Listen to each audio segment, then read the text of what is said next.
I'm here at the Slieve Donard Hotel in Newcastle, County Down for the annual conference of the Ulster Teachers Union.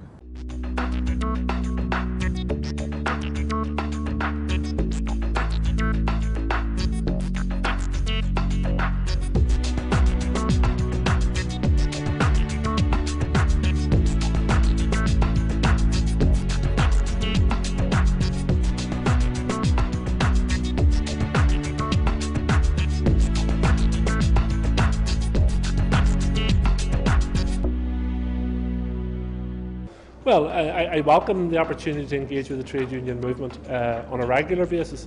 I recognise their concerns with the ongoing assessment process. They're involved in the discussions as to how we move beyond that, and I'll be listening to their views very, very closely. There is also great opportunities there as well. The enthusiasm of our teaching workforce has to be recognised, the dedication of our teaching workforce has to be recognised, and despite the budgetary pressures that we face, despite, in fairness to teachers, the pay freeze they're under, they continue to deliver an excellent service. And obviously you would agree that it's important for somebody like yourself in your position to come out here and, dare I say it, to the chalk face and to put yourself up there in the firing line and to be asked questions by ordinary rank and file teachers. This shows the importance of local institutions. While we're often criticised, here I am, a local minister, engaging with local trade unions face to face. They're able to engage with me on the issues that are a matter of concern to them. I'm able to raise issues with them, and we attend conferences, we have regular meetings with each other, and that is one of the benefits of local institutions. Northern Ireland teachers need targeted support if they are to crack one of the most pervasive problems in schools today: homophobia. Well, it's becoming an increasingly serious problem in schools. We have calls from teachers who are, they just don't know how to cope with the kind of language that pupils are coming out with in terms of equality.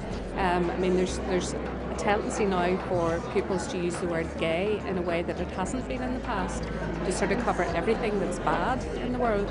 And we feel that teachers need to really focus on this and stamp out this practice. And this has been like a fairly recent development, your members have been reporting? It's fairly recent. I think the whole area of homophobia was something that was, there was a lid put on it for a certain length of time. People in schools didn't want to acknowledge that it was an issue. I think as a society now we're much more prepared to talk about LGBT issues, and I think that's healthy for us all, and I think in schools teachers have to be able to deal with it. Speaking at the conference, Diane Nugent, the Ulster Teachers Union President, spoke of her shock at the number and the young age of children involved in violence against teachers.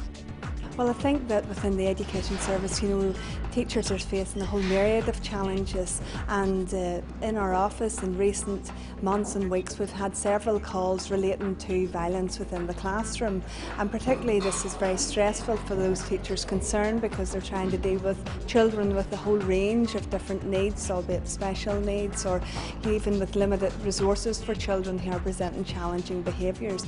Juxtapose that with maybe a lack of support from the parents at home, and you really do have a situation on your hands. And really, as unions, we want to be able to proactively support our members and try and put things in place which will help to reduce violence within the classroom. And I think in publishing the Tackling Violence leaflet, that is helping towards showing that there is zero tolerance for violence within the classroom, and it's something very pertinent that we have to deal with.